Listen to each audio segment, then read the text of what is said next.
시편에서 세 군데 우리 같이 보겠습니다. 시편 4절, 14편 1절, 53편 1절 이렇게 세 군데 보겠습니다. 세 군데.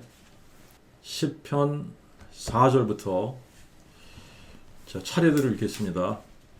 악인은 그의 얼굴의 교만함을 인하여 하나님을 찾지 아니하리니 그의 모든 사상에 하나님이 없도다. 14편 1절 어리석은 자는 그의 마음에 이르기를 하나님이 없다 하도다. 저희는 부패되고 그 행실이 가증하여 선을 행하는 자 아무도 없도다. 53편 1절 어리석은 자는 그의 마음에 이르기를 하나님이 없다 하도다. 저희는 부패하며 가증한 악을 행하나니 선을 행하는 자 아무도 없도다. 어리석은 자의 특징이 뭐냐면 어리석은 자의 특징이 그의 모든 사상에 하나님이 없다라고 하는 겁니다. 그의 모든 사상에 하나님이 없다. 어리석은 자는 그의 마음속에 하나님이 없다라고 생각을 하는 거예요. 그게 어리석은 자다라고 하는 겁니다. 이 사람들의 특징이 뭐냐면요. 사람들이 자기가 이렇게 설명을 하다가 설명이 안 되는 부분들에 대해서는 그냥 모르겠다. 나는 잘 모르겠다. 라든지 그래서 그냥 설명을 안 하면 되는데 설명을 못하면 설명을 안 하면 되는데 구태여 어떻게 설명을 해보려고 하는 게 이게 사람들의 그 교만함인 것 같아요. 사람들은 자기가 설명하지 못하는 일에 대해서 우연이라는 단어를 갖다 붙이기를 좋아합니다. 그런데 우연히는 물 한 방울도 피 한 방울도 만들어내지 못하는 게 이 우연이라는 거예요. 우연히는 물 한 방울도 이게 우연히 만들어지지 않습니다. 피 한 방울도 우연히 만들어지지 않는단 말이죠. 우리 눈에 보이는 모든 것은 우연히 존재하는 것이 하나도 없습니다. 누군가에 의해서 만들어졌기 때문에 존재하는 거예요. 인간의 지혜와 기술이 발달하면 발달할수록 인간이 만드는 제품들은 더 복잡해지고 더 정교해지고 더 보기에 멋있어지고 그런 제품들이 만들어지지 않나요? 우리 눈으로 보는 것들 중에 자연 만물을 빼면 나머지는 다 사람들의 손으로 만든 제품들입니다. 우리가 입고 있는 옷부터 시작을 해서 또 신발, 또 차고 있는 시계, 심지어는 제가 이렇게 끼고 있는 안경까지 사람들이 만든 거 아니에요? 사람들이 만든 겁니다. 또 우리가 보고 있는 모니터, 컴퓨터, 스마트폰, 또 우리가 사용하는 마이크, 스피커, 책상, 의자, 또 우리가 타고 다니는 자동차, 기차, 비행기 등등 크고 작은 모든 것이 다 사람의 손으로 만든 거예요. 우리가 살고 있는 집들도 그렇고 또 예술 작품들도 마찬가지입니다. 그림이나 조각이나 악기나 또 심지어는 음악도 작가에 의해서 악보를 그리는 거 아닙니까? 오선지에다가 이 콩나물 대가리를 그려 넣어가지고 악보가 나오는 거잖아요. 그냥 저절로 음악이 만들어지는 거 아니지 않습니까? 사람들이 만든 제품들을 보면 그 제품 자체는 사람들의 눈에 보여요. 제품을 보면 제품이 사람 눈에 보이니까 이게 멋있다, 어쩌다 뭐 이렇게 이야기를 하는 겁니다. 평가도 하고. 그런데 사람들의 눈에 보이지 않는 것이 있어요. 제품 그 자체는 사람들 눈에 보이지만 사람들의 눈에 보이지 않는 하지만 그 제품에 나타나 보여지는 것이 있다라고 하는 거예요. 그 제품을 만든 사람의 지혜예요. 지혜. 그 제품을 만든 사람의 지혜. 이 지혜는 눈에 안 보이지만 사람의 눈에 안 보여요. 하지만 그 제품에 나타나 보이는 거예요. 그 제품에 드러나는 거예요. 사람의 지혜는 제품을 통해서 드러나 보여진다. 사람의 지혜는 우리의 눈으로 보이진 않지만 사람이 만든 그리고 사람이 행동하고 말하고 손으로 무엇인가를 만들 때에 그 사람 안에 있는 그 사람의 지혜와 능력이 드러나는 거예요. 그러므로 사람이 만든 제품은 그 제품을 만든 사람이 있다라고 하는 확실한 증거가 되는 겁니다. 이 세상에는 사람들이 자기들의 지혜로 만든 것들이 있지만 사람들이 만들지 않았는데도 존재하고 또 사람들의 눈에 보이는 것들이 있습니다. 이걸 우리가 자연 만물이라고 하는 거예요. 자연 만물 속에는 인간도 포함이 되어 있어요. 인간이 만든 작품은 아니에요. 하지만 우리가 존재하잖아요. 하늘을 나는 새들도 우리가 만든 작품은 아닌데 새들이 존재해요. 물속에 헤엄치고 다니는 물고기들도 땅 위에 뛰노는 짐승들도 궁창에 떠있는 해와 달과 별들도 또 산과 들 그리고 산과 들에 있는 나무, 풀, 꽃들도 다 사람이 만들지 않았지만 존재하고 사람들의 눈에 보이고 있어요. 이걸 우리는 자연이라고 말을 한단 말이죠. 자연, 만물이 사람의 눈에 보입니다만 눈에 보이지 않지만 확실하게 존재하는 것이 있어요. 그 자연, 만물을 만드신 창조주의 지혜인 거예요. 그러므로 자연, 만물은 창조주가 계시다라고 하는 확실한 증거가 되는 겁니다. 우리가 이제 사용하는 물건 중에 굉장히 유용하게 쓰는 냉장고 같은 거 말이죠. 냉장고를 우연히 만들어졌다고 우길 사람은 아무도 없는 거예요. 요즘은 스마트폰을 사람들이 많이 차고 다니지 않습니까? 또 자동차 안 타고 다니는 사람 없죠, 그죠? 자동차, 스마트폰 이런 것들이 우연히 존재하고 있는 거야 이렇게 우길 사람은 아무도 없어요. 이와 마찬가지로 자연 만물을 보면서 내가 보지 않았기 때문에 이거는 우연히 존재하는 것이야 라고 말할 수 없는 것이라는 거죠. 그렇게 말을 하면 사실은 그렇게 말을 하면 말이죠. 자신의 무지함을 드러내는 거거든요. 하지만 불행하게도 많은 사람들이 자연 만물이 우연히 생겨서 진화했다고 생각을 합니다. 그리고 그런 가설을 과학이라고 주장을 한단 말이죠. 이유는 한 가지밖에 없어요. 하나님의 존재를 애써서 부정하려고 하기 때문에 그러는 거예요. 하나님이 그 사람들의 사상 속에 하나님이 존재하지 않는다는 것을 증거하는 거예요. 하나님이 없다. 악인은 그의 얼굴의 교만함을 인하여 하나님을 찾지 아니하리니 그의 모든 사상에 하나님이 없도다. 여러분, 진화론이라고 하는 그 사상 속에는 하나님이 존재하지 않습니다. 유물론 사상 속에는 하나님이 존재하지 않아요. 어리석은 자는 그의 마음에 이르기를 하나님이 없다 하도다. 저희는 부패되고 그 행실이 가증하여 선을 행하는 자 아무도 없도다. 어리석은 자는 그의 마음에 이르기를 하나님이 없다 하도다. 저희는 부패하며 가증한 악을 행하나니 선을 행하는 자 아무도 없도다. 교만한 인생, 어리석은 인생들의 사상에는 하나님이 없다는 거예요. 하나님이 없다. 하나님이 없다고 주장하는 인생들의 대부분은 하나님이 안 보이기 때문에 하나님이 없다고 주장을 하는 겁니다. 천국과 지옥도 없다고 주장하는 게 왜 그러냐면 안 보이니까. 천국도 안 보이고 지옥도 안 보이니까 가보지 않았는데 어떻게 천국이 있고 지옥이 있다고 그러느냐. 보지 않았기 때문에 없다고 주장하는 거예요. 하지만 안 보이는 것과 존재하지 않는 것은 완전히 다른 겁니다. 안 보인다고 존재하지 않는 것이 아니에요. 우리 눈에 보이지 않지만 존재하는 것들이 너무나 많이 있습니다. 그러니까 하나님이 없다고 하는 사람들은 우리가 두 종류로 분류를 해야지 되는데 대놓고 하나님이 없다고 하면서 진화론 같은 것을 주장하는 사람들, 또 한 부류는 하나님이 계시다고 인정을 해요. 하나님 계시다고 인정을 하면서 유일하신 참 하나님을 선포하면 거부하는 사람들. 그러니까 유일하신 참 하나님 알기를 거부하고 자기들 나름대로의 신을 만들어서 우상을 섬기는 사람들. 이렇게 두 부류로 우리가 나눌 수 있을 것 같아요. 진화론자들은 대놓고 하나님이 없다고 그러는 사람들이고 자기 나름대로의 신을 만들어서 우상을 섬기는 사람들은 유일하신 참 하나님을 거부하고 자기 나름대로의 신을 섬기는 거예요. 그러니까 교만하고 어리석기는 마찬가지인 겁니다. 인간 편에서 인간이 할 수 없는 어떤 일들이 행해지는 것을 보면 이거를 기적이라고 말을 해요. 이건 기적이다.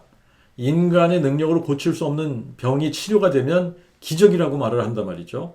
인간의 지혜와 능력으로 행할 수 없는 어떤 일들이 일어나면 기적이라고 표현을 하는 거예요. 기적이다 그거. 와, 기적 같으네. 그런데 하나님께서 행하시는 모든 일들을 우리가 살펴보면 인간이 할 수 없는 일들이에요. 그래서 하나님이 행하시는 일들은 모두가 다 기적입니다. 천지창조도 기적. 홍해가 갈라지는 것보다 더 큰 기적이잖아요. 하늘에서 만나가 내리는 것보다도 더 큰 기적입니다. 반석에서 물이 하수처럼 쏟아져 나오는 것도 기적입니다만 그것보다 더 큰 기적이에요. 천지창조는. 하늘에서 불이 내리는 것보다도 더 큰 기적이고 안전뱅이를 치료해서 걷게 하는 기적보다도 더 큰 기적이 천지창조예요. 물이 포도주가 되게 하는 것도 기적이지만 그것보다 더 큰 기적이 천지창조란 말이죠. 오병이어의 기적도 이것도 기적이지만 무리를 걷는 것도 기적이지만 또 귀머거리를 듣게 하는 것도 기적이고 소경이 눈을 뜨게 하는 것도 기적이고 죽은 자를 살리는 것도 기적입니다만 천지창조는 이런 모든 것들보다 더 큰 기적 아닙니까? 그런데 하나님께서 행하시는 모든 일들을 우리가 살펴보면 그거는 인간에게는 다 기적이에요. 기적 그 자체예요. 왜냐하면 하나님 자체가 어떤 하나님이냐? 죽은 자를 살리시는 하나님이고 없는 것을 있는 것처럼 부르시는 하나님이시기 때문에 하나님께서 행하시는 모든 일들은 그 자체가 인간에게 다 기적인 거예요. 그러므로 동정녀가 잉태해서 아들을 낳는 것도 인간 편에서는 기적입니다만 하나님 편에서는 지혜와 능력에 관한 거예요. 죽은 자가 부활하는 것. 이 사람 편에서는 죽은 사람이 다시 살아나는 것도 기적입니다. 그런데 하나님 편에서는 지혜와 능력에 관한 거예요. 하나님의 지혜와 능력이 천지창조를 통해서 하나님의 지혜와 능력이 드러난 것뿐이고 죽은 자를 살리는 것, 죽은 자 가운데서 부활하는 것도 하나님의 지혜와 능력이 드러난 거예요. 부활이라고 하는 것을 통해 하나님의 지혜와 능력이 드러난 것뿐입니다. 하나님이 어떤 하나님이냐? 하나님의 지혜와 하나님의 능력이 부활이라는 사건을 통해서 드러났을 뿐이에요. 그래서 시편 19편 1절에 하늘이 하나님의 영광을 선포하고 궁창이 그의 손으로 하신 일을 나타내는도다 그랬어요. 로마서 1장 20절에는 창세로부터 하나님의 보이지 아니하는 것들 곧 그의 영원하신 능력과 신격이 그의 만드신 만물에 분명히 보여 알게 되나니 그러므로 저희가 핑계치 못하느니라. 사람 자체는 우리 눈에 보이지만 사람의 지혜와 능력은 눈에 보이지 않습니다. 그러다가 그 사람이 뭔가 할 때 드러나는 거예요. 사람은 눈에 보여요. 사람은 눈에 보이는데 사람의 지혜와 능력은 눈에 보이지 않는 거예요. 사람의 지혜와 능력은 눈에 보이지 않다가 그 사람이 무슨 말을 한다든가 어떤 행동을 한다든가 뭔가를 만들 때에 드러나는 거예요. 눈에 보이지 않던 그 사람의 지혜와 능력이 뭔가를 할 때에 드러나는 거예요. 하나님이 우리 눈에 보이지 않아요. 하지만 하나님께서 말씀하시고 하나님께서 행하실 때에 나타나는 것이 뭐냐? 하나님의 지혜와 능력이라는 거예요. 그렇기 때문에 하나님이 안 계시다고 부정할 사람이 아무도 없다는 거예요. 하나님이 안 계셔. 나 하나님 계신다는 것을 몰랐어. 이렇게 핑계할 사람이 아무도 없다는 겁니다. 근데 여기까지 하나님이 계시다고 다 인정을 한다고 할지라도 우리의 지혜나 능력으로 알 수 없는 것이 있어요. 그게 뭐냐면 전능자 하나님, 우리를 창조하신 창조주 하나님, 유일하신 참 하나님이 누구시냐 하는 것은 우리가 알 수 없는 거예요. 그래서 고린도전서 1장 22절에 보면 하나님의 지혜로 보건대 세상은 자기의 지혜로 하나님을 알지 못하는 거로 그런 거예요. 세상은 자기의 지혜로 하나님을 알지 못해요. 그러면 사람의 지혜로 하나님을 알지 못하면 하나님께서 사람이 알 수 있는 방법을 마련해 주셔야 되는데 그게 뭐냐면 그 복음 선포인 거예요. 그 복음 선포. 그래서 하나님은 그 복음 선포에 미련한 것을 통하여 믿는 자들을 구원하시기를 기뻐하시느니라. 세상의 지혜로는 하나님을 알 수가 없어요. 그래서 그냥 막연하게 하나님이 계시다라고는 알 수 있지만 그 전능자 하나님이 누구신지는 알 수가 없다는 이야기입니다. 그런데 영생은 유일하신 참 하나님과 아버지께서 보내신 자 예수 그리스도를 아는 것이 영생이라고 했기 때문에 세상은 자기의 지혜로 하나님이 누구신지 알 수 없는데, 그렇기 때문에 우리에게 유일하신 참 하나님이 누구신지 알려주시는 방법으로 그 복음을 선포하시는 겁니다. 근데 그 복음을 누가 선포하는 거예요? 여호와 하나님께서 선지자들을 통해서 선포하시다가 친히 사람이 되어 이 땅에 오셔서 아들로 선포하시다가 또 사도들을 통해 선포하시다가 그 복음을 듣고 마음에 믿은 사람들을 통해서 그 복음을 선포하시는 겁니다. 그 복음이 뭐냐면 전능자가 계시냐? 계시다면 그분이 누구시냐?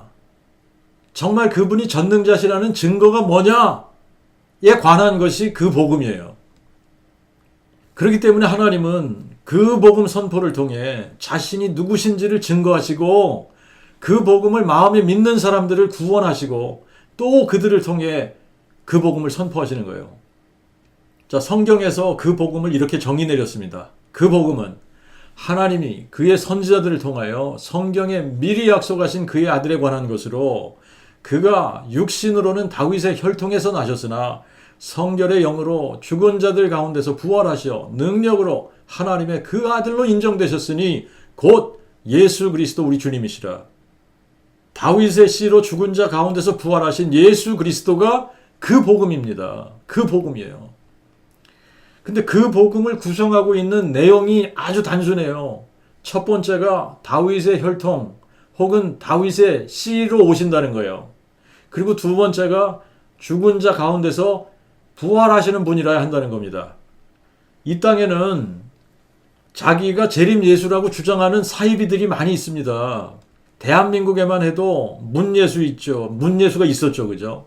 박예수 있었죠. 정예수, 안예수, 이예수 등등 자신들이 재림 예수, 메시아라고 주장하는 사람들이 예전에도 있었고 지금도 있습니다. 근데 수많은 사람들이 사이비 예수를 따라요.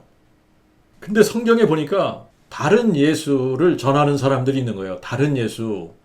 다른 예수. 성경에서 계시해주고 있는 예수가 아니라 참 예수가 아니라 다른 예수. 사이비 예수. 사이비 예수들이 예전에도 있었던 겁니다. 그래서 다른 복음, 다른 예수, 다른 영을 받게 할 때에 너희들이 잘 받는도다 그랬어요. 그 복음을 모르면 사이비 예수를 따를 수밖에 없습니다. 그런데 누군가가 자기가 재림 예수라고 주장을 한다고 해요. 그러면 우리는 그 복음을 아는 사람들 입장에서는 너무나 구별하기가 쉬워요. 두 가지만 확인하면 되는데 다윗의 자손이냐? 그리고 죽은 자 가운데서 부활한 흔적, 못자국과 창자국이 있냐? 이거 두 가지만 확인하면 되는 거예요. 그 복음의 내용이 다윗의 씨로 죽은 자 가운데서 부활하신 것이기 때문에 두 가지만 확인하면 진짜 예수인지 아닌지 이게 분별이 되는 거예요. 근데 사실 이게 두 가지까지 갈 필요도 없어요. 그냥 하나만 확인하면 됩니다. 하나만 확인하면 이 사람이 진짜인지 사입인지 알 수 있는 거예요. 부활의 증거가 있냐? 아무리 다윗의 혈통이라고 해도 부활의 능력이 없으면 메시아가 아니지 않습니까? 다윗의 자손으로 난 사람들이 한둘이 아니니까. 다윗부터 예수님 사이만 하더라도 1000년이 흐른단 말이죠. 그런데 예수님부터 지금까지 2000년이에요. 그러니까 다윗의 후손들이 지금 3000년 동안 수없이 많은 사람들이 다윗의 자손들이 태어났을 텐데, 아, 나 다윗의 자손이야, 내가 메시아야, 뭐 그러고 나타났을 때 지금 뭐 다윗의 자손인지 아닌지 알 수 있는 방법은 없지만 정말 그 사람이 다윗의 자손, 메시아인지를 우리가 확인할 수 있는 방법, 그 사람이 죽은 자 가운데서 부활했냐라고 하는 거죠. 부활했으면 부활하신 예수께서 가지고 있었던 흔적이 뭐냐? 못자국과 창자국이었다. 그러니까 정말 자기가 재림 예수라고 주장을 하면 뭘 보여줄 수 있어야 되냐? 못자국 창자국을 보여줄 수 있어야지 돼요.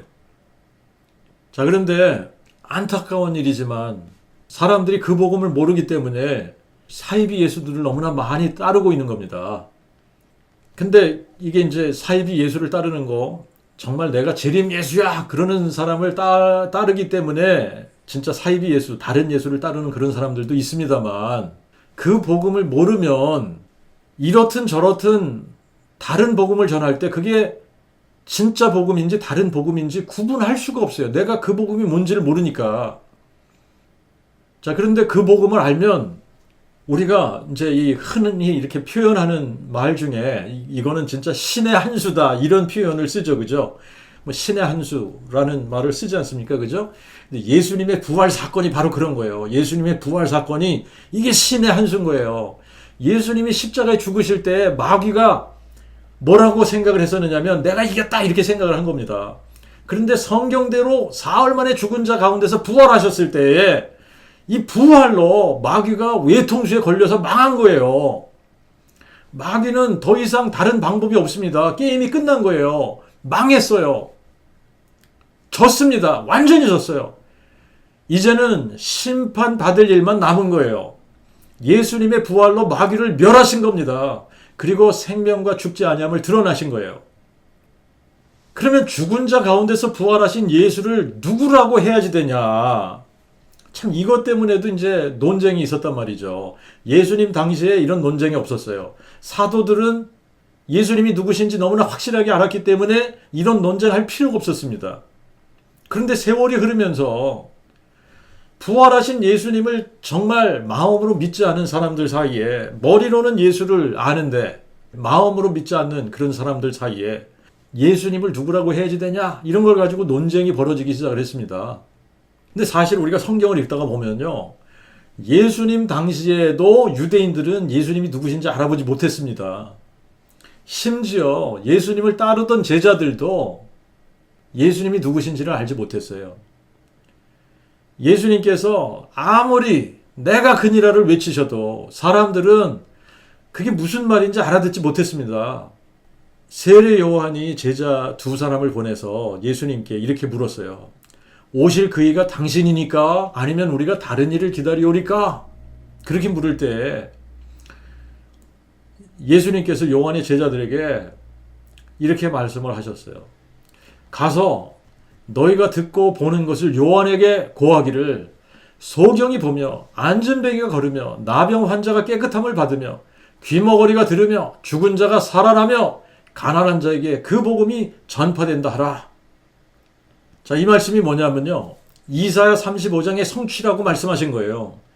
이게 다시 말하면 예수님께서 무슨 말씀하시는 거냐면 자기 자신을 여호와 하나님이라고 말씀하고 있는 겁니다. 내가 여호와 하나님인 거야. 내가 이사야 35장을 성취하려고 온 여호와인 거야. 이렇게 말씀하고 있는 겁니다. 그런데 사람들이 알아듣지 못하는 거예요. 또 예수님께서 이렇게 말씀하시는데 사람들이 알아듣지 못했어요. 성전보다 더 큰 이가 여기 있느니라.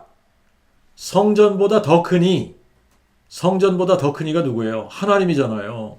성전을 집 삼아 거하시는 하나님을 의미하는 건데, 성전은 하나님이 집이지 않습니까? 성전은 하나님의 집인데 하나님의 집보다 큰 이는 하나님 자신인 거예요.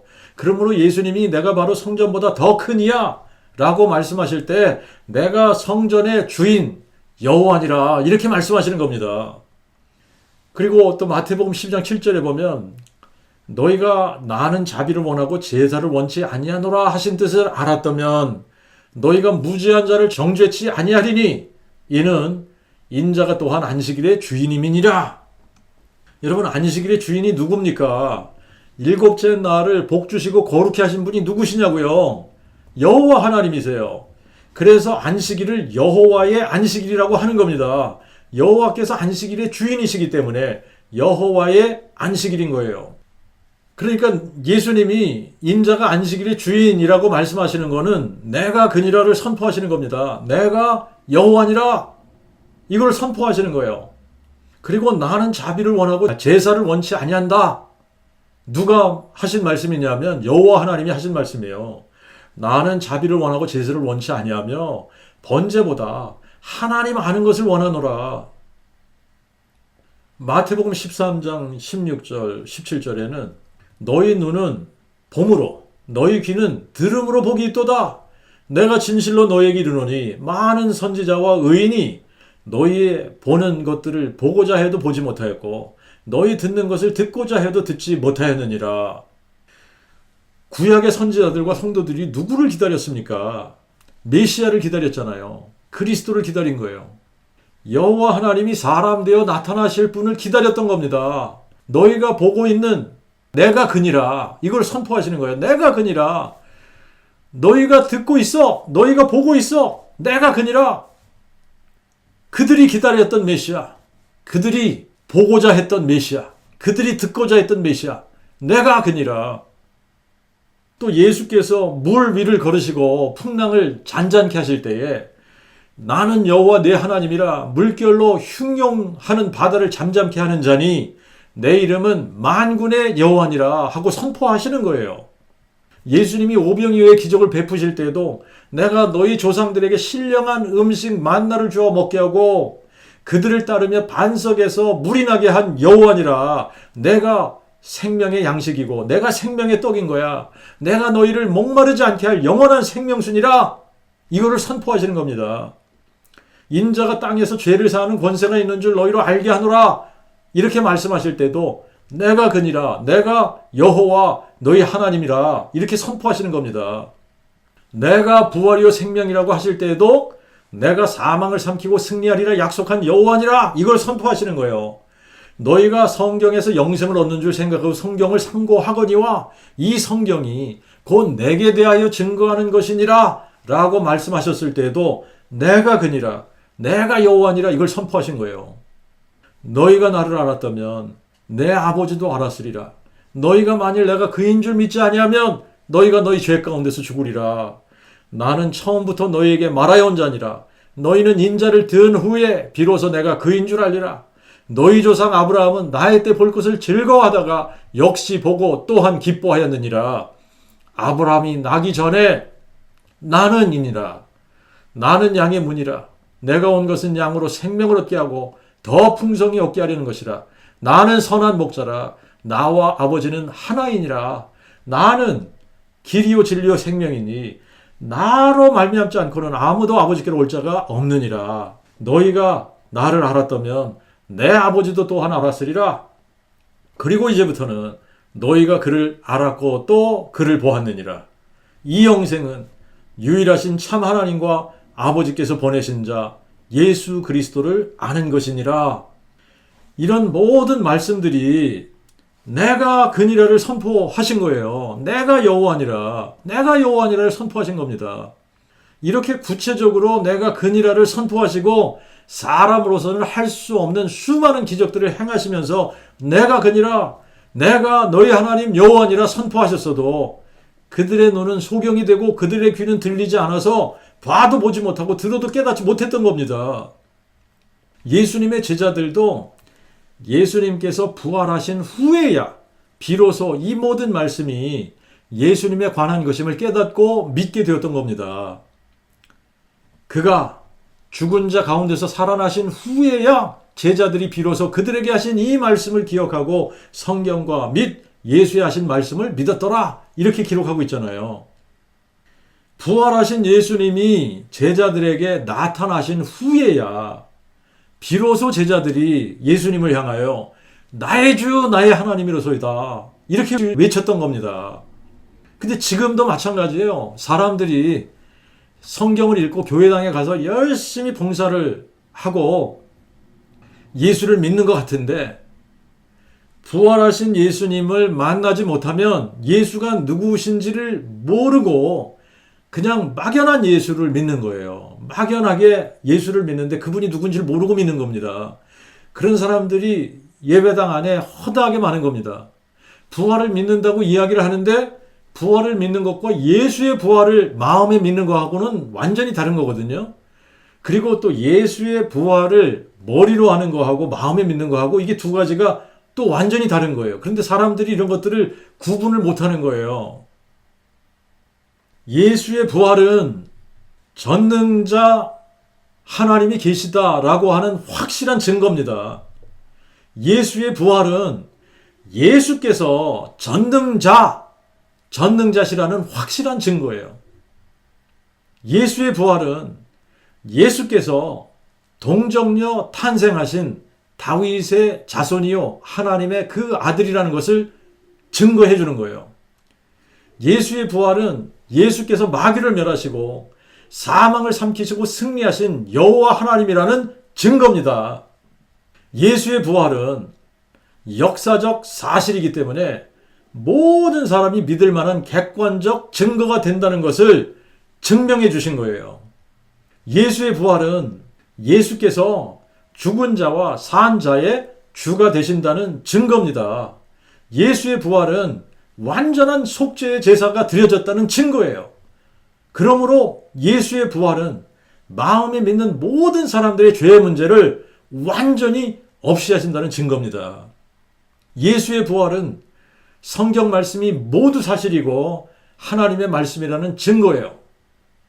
그러므로 예수의 부활은 예수께서 창조주 하나님 여호와이심을 증명해 주시는 사건이고, 예수의 부활은 우리로 하여금 더 이상 우리 자신을 위해 살지 않고 오직 우리를 위해 죽으셨다가 다시 사신 우리 주 하나님 예수 그리스도를 위해 살 수 있는 충분한 이유가 되는 거예요.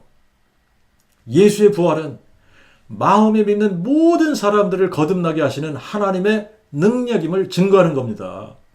예수의 부활은 마음에 믿는 모든 사람을 그리스도와 함께 살리셔서 그리스도 예수 안에서 함께 하늘에 앉히시는 능력인 거예요.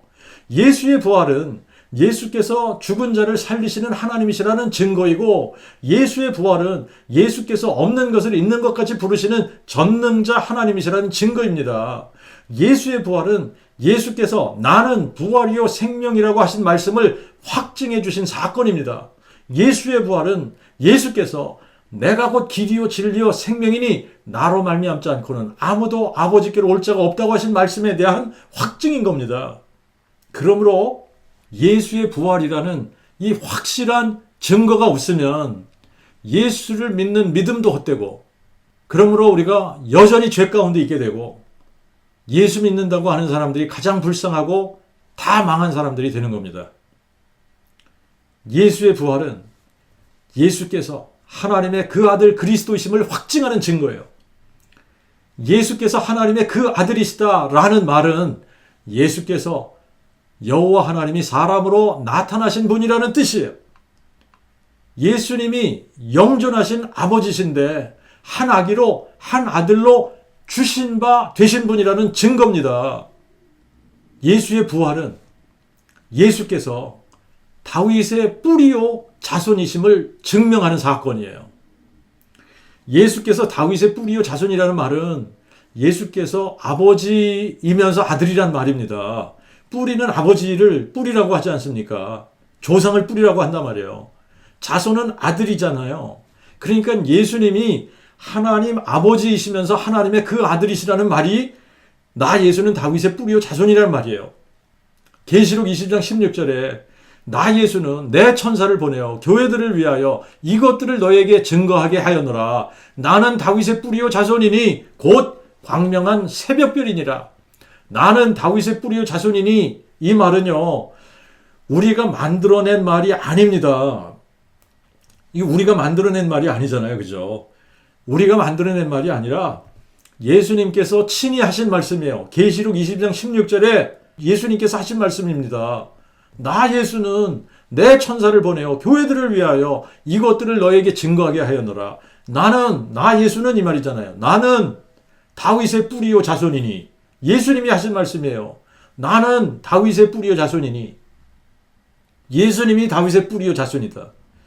여러분, 다윗의 뿌리는 우리가 누가복음 3장에 나와 있는 계보를 가서 보면 다윗의 뿌리가 쭉 올라가서 아담에서 그치는 게 아닙니다. 다윗의 조상이 아담에서 딱 멈추는 게 아니라 아담 위는 하나님이시니라 이렇게 기록하고 있어요. 그러니까 다윗의 뿌리가 누구냐? 하나님이라고 기록하고 있는 거예요. 그런데 성경에서 하나님은 몇 분이냐? 한 분이십니다. 상천하지의 유일하신 참 하나님은 여호와 한 분이세요. 그러므로 다윗의 뿌리가 누구냐? 여호와 하나님이신 거예요. 그러니까 예수는 여호와 하나님이시면서 다윗의 자손 되신 분이라는 이야기입니다. 다윗의 자손 중에 솔로몬의 혈통에서 요셉이 등장을 해요. 그리고 솔로몬의 형제 중에 나단이라는 사람이 있었습니다. 그래서 이 나단의 혈통에서 누가 등장하냐? 마리아가 등장을 하는 거예요. 그리고 동정녀 마리아를 통해 성령으로 잉태케 해서 낳은 아들이 예수인 겁니다. 그러니까 예수는 육체로는 우리하고 똑같은 사람이에요. 다윗의 혈통으로, 다윗의 자손으로 태어났습니다. 하지만 성령으로 잉태되었기 때문에 아버지는 하나님이신 거예요. 그러므로 예수는 마리아를 통해서는 다윗의 자손이 되시고 성령의 잉태함을 따라 하나님의 아들이 되시는 겁니다. 하지만 골로새서 2장 9절에 가서 보면 그리스도 안에는 신격의 모든 충만이 육체로 거하신다 이렇게 나와 있어요. 그러니까 예수님의 몸 안에 우리와 같은 사람의 영이 거하시는 게 아니라 예수님의 몸 안에는 여호와의 영, 성령께서 거하셨기 때문에 영으로는 하나님 자신이시고 육체로는 하나님의 그 아들이신 거예요. 그래서 나 예수는 다윗의 뿌리요 자손이라고 하신 겁니다. 다윗의 뿌리는 하나님이시고 다윗의 자손은 육체가 되신 하나님 예수시라는 거예요. 그래서 예수는 하나님이시면서 사람이시고 하나님 아버지이시면서 하나님의 그 아들이신 거예요. 여호와이시면서 예수인 겁니다. 다윗의 뿌리 여호와 하나님이 다윗의 자손 되신 분, 이분이 예수신데 이거는 사람의 지혜로는 상상할 수 없는 일이에요. 사람의 지혜로 어떻게 뿌리가 자손이 됩니까? 그런데 뿌리가 자손이 되시겠다고 약속을 하셨어요. 때가 참에 영존하시는 아버지가 처녀의 몸을 통해 한 아기로 한 아들로 세상에 오셔서 율법 아래 있는 자들을 속량하시기 위해 십자가에 죽으시고 죽은 자 가운데서 부활하셔서 속죄의 제사를 완성하신 거예요. 그래서 예수가 죽은 자 가운데서 부활하신 것을 마음에 믿는 자들마다 아들의 신분을 받을 수 있게 하신 겁니다. 이게 바로 그 복음인 거예요. 자, 그러니까 여러분, 우리가 다윗의 뿌리가 다윗의 자손 되셨다. 어떻게 뿌리가 자손이 되십니까?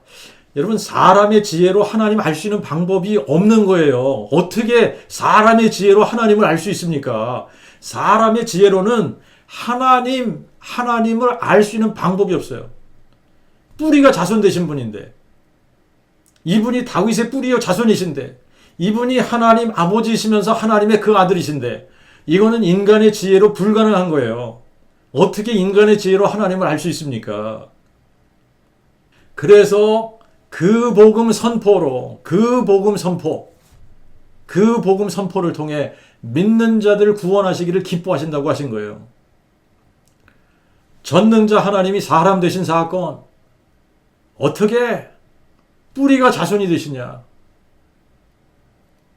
그런데 전능하신 하나님이 사람이 되셔서 성경에 약속하신 대로 우리의 죄를 인하여 그분이 십자가의 대속의 죽음을 죽으시고 장사 지낸 바 되셨다가 성경대로 죽은 자들 가운데서 사흘 만에 부활하셔서 마귀를 멸하시고 사망을 삼켜버리신 거예요. 그리고 생명과 죽지 아니함을 드러내신 겁니다. 그리고 예수께서 죽은 자 가운데서 부활하신 것을 마음에 믿는 자들에게 구원을 베푸시고 성령을 선물로 주시고 아들로 입양해 주시고 하늘에 앉혀 주시고 그래서 하늘에 앉아서 땅에 사는 사람들이 되게 하신 겁니다. 그뿐만이 아니라 정말 자랑할 게 없는 우리들 아닙니까? 자랑할 게 없는 우리들에게 날마다 자랑할 수 있는 자랑거리를 주셨어요. 그래서 땅끝까지 예수의 부활의 증인이 되게 하신 겁니다. 그 복음의 일꾼이 되게 하셔서 담대하게 예수께서 사람 되신 여호와 하나님이심을 선포하는 자들이 되게 하신 거예요. 눈에 보이지 않는 하나님이 우리 눈으로 보고 우리 귀로 듣고 우리가 주목하고 손으로 만져볼 수 있는 사람으로 나타나신 분이 예수 그리스도이십니다. 전능자가 계시냐? 분명히 계십니다. 그러면 그 전능자가 누구시냐? 상천하지에 홀로 한 분, 여호와 하나님이 사람 되신 분이 예수 그리스도시다. 그러면 예수 그리스도가 전능자라는 증거가 뭐냐? 예수의 부활. 부활이 바로 예수께서 부활이요 생명이시라는 증거이고 사망을 삼키고 승리하시리라고 약속하신 여호와 하나님이 사람 되셔서 친히 사망을 삼키고 승리하신 분이라는 증거인 겁니다. 우리가 예수를 여호와 하나님이 사람 되신 분으로 믿는 이유는 예수의 부활이라는 역사적인 사실 때문에, 이 역사적인 사실은 객관적인 증거이기 때문에 이 증거를 가지고 예수를 나의 주, 나의 하나님으로 확실히 믿을 수 있는 겁니다. 우리가 정말 예수의 부활을 마음에 믿었는지 아니면 머리로만 아는지 어떻게 알 수 있습니까? 이 쉽게 구분이 돼요. 몇 가지로 하나님께서 구분할 수 있도록 하셨어요. 왜 그러냐면 너희가 그 믿음 안에 있는지 너희 자신을 시험해보고 확증하라고 그랬으니까. 우리가 정말 그 믿음 안에 있는 사람들인지 시험해보고 확증할 수 있어야 되지 않습니까? 이걸 너무나 쉽게 하신 거예요. 내가 믿는다고 하면서 부활의 증인으로 살았는지 이거 질문해보면 금방 알 수 있습니다. 너무나 많은 사람들이 부활을 믿는다고 하면서 부활의 증인으로 살지 않아요. 그러면 안 믿는 거예요. 마음에 믿지 않는 겁니다. 제가 그랬단 말이죠. 20년 동안 목회하는 동안 제가 부활을 믿는다고 생각했지 안 믿는다고 생각하지 않았거든요. 예수의 부활 확실하게 믿는다고 생각했습니다. 그런데 부활의 증인이 아니었단 말이에요. 머리로만 알고 마음에 믿지 않는 사람들은 부활의 증인으로 살 수 없습니다. 부활에 대해서 멋지게 설교할 수 있습니다. 아름다운 부활 찬송 칸타타 할 수 있습니다. 하지만 부활의 증인으로는 살지 못하는 거예요. 부활의 증인은 예수께서 친히 예수의 부활을 마음에 믿는 우리 안에 성령으로 오셔서 우리를 부활의 증인으로 그분이 세우시는 겁니다. 우리가 교육을 받고 훈련을 받고 그래서 부활의 증인이 되는 게 아니라 마음으로 예수의 부활을 보고 마음에 믿은 사람, 그 사람이 자기가 보고 믿은 것을 말하지 않을 수 없게 되는 거거든요. 하지만 또 부활을 이야기한다고 해서 다 부활의 증인이 되는 것이 아닙니다. 부활하신 예수가 누구이신지를 정확히 알고 부활의 증인이 되어야 되는 거예요. 예수는 다윗의 뿌리요 자손이십니다. 예수는 하나님이시면서 하나님의 그 아들이세요. 하나님은 오직 한 분 여호와십니다. 그러므로 예수는 여호와 하나님이 사람으로 나타나시면서 하나님의 그 아들이 되신 분이에요. 이거를 부활로 확증해 주신 겁니다. 그렇기 때문에 부활로 예수를 어떻게 증거해야 되냐? 예수께서 여호와 하나님이 사람 되신 분이야. 이렇게 증거해야 되는 거예요. 우리가 부활한다고 해서 다 부활의 증인이 아니라 정말 참된 예수의 부활의 증인은 이 부활 사건을 통해서 예수를 누구로 증거해야 되냐? 예수를 다윗의 뿌리로, 예수를 여호와 하나님으로, 예수를 영존하신 아버지로. 그런데 한 아기로, 한 아들로 주신 바 되신 사람으로 나타나신 여호와 하나님이라고 증거해야 되는 겁니다. 그러므로 전능자가 누구냐? 전능자는 예수 그리스도시고, 예수 그리스도가 누구시냐? 예수 그리스도는 만물 위에 계셔서 세세에 찬송받으실 여호와 하나님이십니다. 아멘.